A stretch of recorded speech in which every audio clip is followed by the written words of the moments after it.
Hi everyone on YouTube. I wanted to do a video because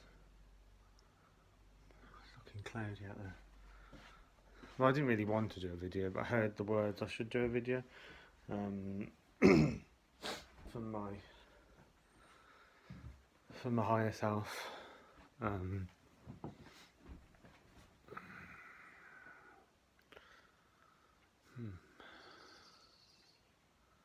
there is a question that people ask themselves throughout life, and I'm going to try and answer it. Right. The question that people ask themselves is, what is the purpose of being here? What is the purpose of being in this body? What is the purpose of being in this world? What is the purpose of being in this life? This is what people ask themselves throughout their human experience.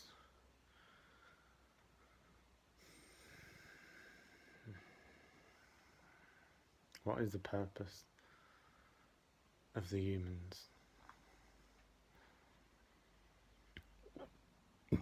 Of course, there are two versions of this answer. The first version is the individual desire to have a human body, either to experience wealth, to experience love, to experience living in a particular country, karma, the desire to be, the desire to do, the desire to have, is the individual reason why people are here in human bodies.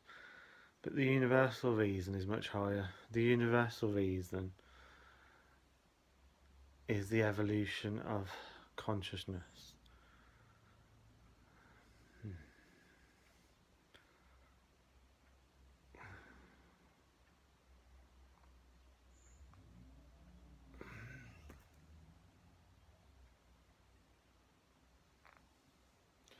Yeah, the evolution of consciousness. Going all the way from bacteria all the way to the highest beings on this planet. The purpose of evolution then is to evolve. The purpose of evolution is to evolve, not just to the highest being on the planet, but to evolve consciously back into spirit. That is the purpose of creation. The purpose of creation is for creation to be able to consciously and at the own free will of the individual to consciously go back into spirit.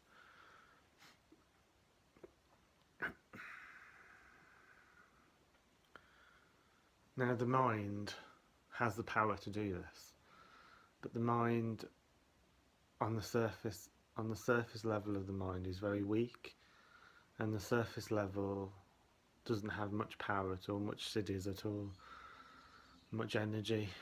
Through meditation we go deeper into the mind, we explore deeper levels of mind, we explore deeper dimensions of mind, we explore higher dimensions of mind, we explore vaster and vaster and deeper layers.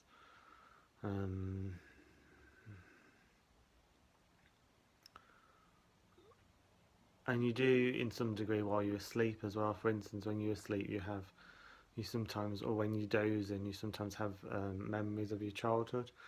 Now that's deep layers of the mind. So when you relax you go into deep layers of the mind. And there's a common misconception that people can't meditate. The truth is that everyone meditates.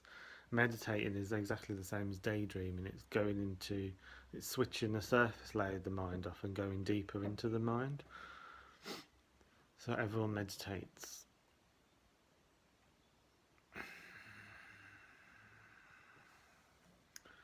I've been meditating for at least 8 years.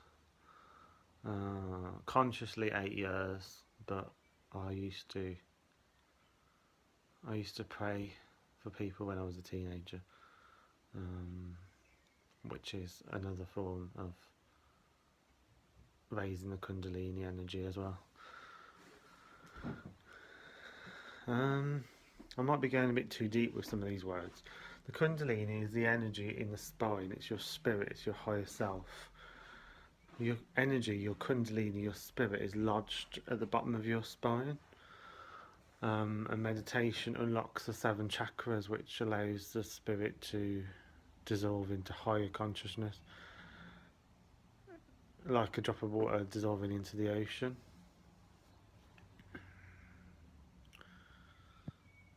So the purpose of evolution, the purpose of creation, the purpose of being here is to evolve back into spirit, or to consciously be able to dissolve your physical body into pure energy. That is the purpose of creation. But of course, most people can't do that, and even people that meditate can't necessarily do that. But the deeper you go, the greater your range of power, the greater your range of psychic abilities, the greater your hearing, the greater your clairvoyance, the greater your power over everything, everyone, everywhere. In other words, the deeper you go into your mind, the deeper you go outwards into the universe. So in other words, the entire universe is contained within your mind. Everything and everyone and all of creation and every single thing is inside your mind. And meditation is exploring all that, exploring the outer universe through the inner universe of your own self.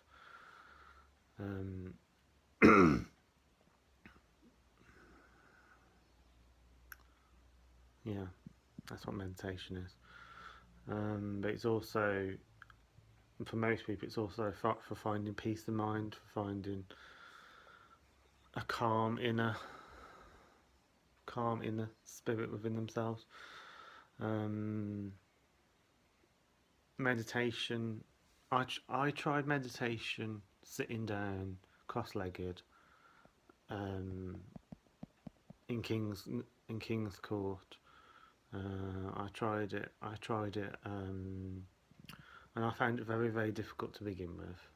And meditation is very, very difficult to begin with, because our entire mind is designed to focus outward. Everything about our mind is designed to focus outside of ourselves. So to actually focus within, ourselves is very difficult, and it takes a lot of practice, a lot of determination, a lot of willpower. I used to do that for 4 hours every night, every evening. I've tried lots of different meditation methods. Candle meditation, where you sit in a dark room and light a candle and you just watch the candle, you don't do anything else, you just watch the candle. That's a very easy way to meditate, because you're not trying to get rid of your thoughts, you're just trying to. I would recommend that meditation method for beginners. The yantras I would also recommend, are also good for beginners, the yantras. Look at the centre of the yantra.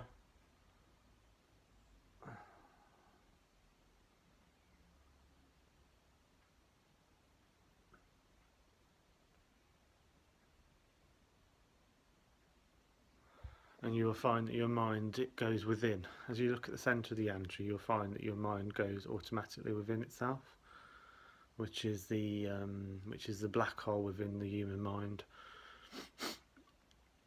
Now there's yantra, mantra and tantra, which I'll describe briefly here, but I can't go into it too much depth because it's 1:37 and I've got to be in Worcester soon, before 4. So first thing, mantra is a good way to meditate as well, because you're not trying to control your thoughts, which I tried to do at the beginning of my meditation, and that's very difficult to do, control your thoughts. So chanting a mantra, and there's lots and lots of different mantras out there. Chanting a mantra is very good for meditation. For instance, the Om sound, which is the most common mantra. I'll briefly do that now. So you take a deep breath in. Go Om.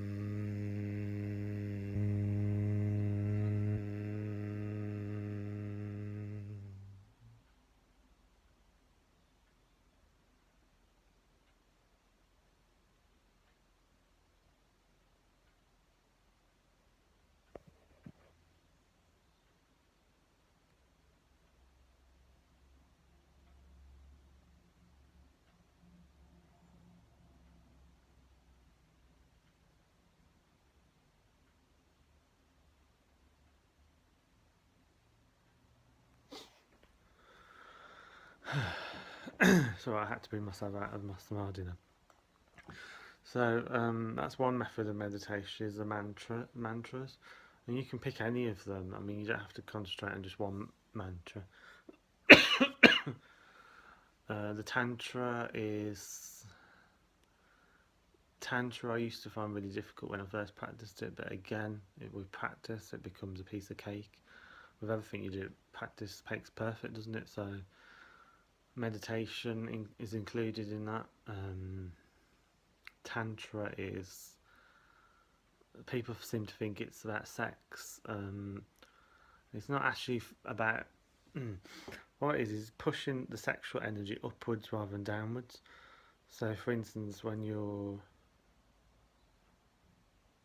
sexually excited, your energy goes downwards. In meditation, your energy goes upwards, and that obviously is like climbing a hill. Is more difficult than the energy going downwards. So, in Tantra, you've got a muscle which you use to stop yourself peeing. If you're desperate for a wee and you hold that wee, and you're actually using your tantric muscle to do that. And you can also consciously do it by straightening the back, like this, for instance. If you can see my back straight, I don't know if you can see that, but my back's straight. And then the muscle that you use to control your bladder, which is the taint muscle, and you squeeze that muscle. In males, I'm not sure about females, but in males, it's just where the prostate muscle is. It's below the I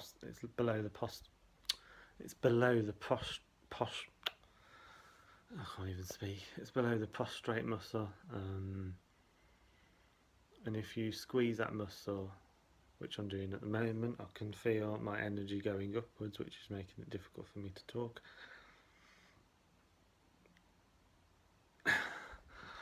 Yeah, so but again, it takes a lot of practice to do. At least 10 minutes a day, at least 5 minutes a day. If you practice that muscle, not only will you have more control over your bladder, but you also be able to send the energy, the kundalini, your spiritual energy, upwards rather than downwards. That's why you see that people, as they get older, they have more control over their sexual energy, whereas you see young people, like teenagers for instance, who seem to be horny constantly and have no control over their sexual energy. Because obviously throughout your life you do consciously or unconsciously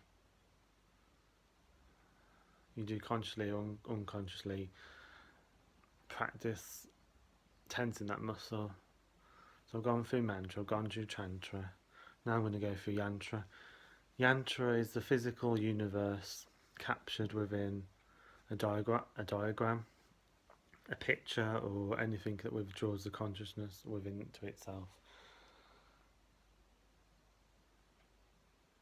So it's usually a picture with a central focus. For instance, this one has a central focus, and if you look at that for long enough, you'll feel your consciousness withdrawing into itself. For instance, I'm going to hold the phone near the yantra for a couple of minutes to see, and if you look at the centre of the yantra, you'll notice that what I'm saying is true. Okay, so to know that what I'm saying is completely true, you have to verify these things for yourself. So for instance, I'm going to hold the camera, I'm going to hold the phone next to the yantra for you to physically experience what I'm saying is the truth.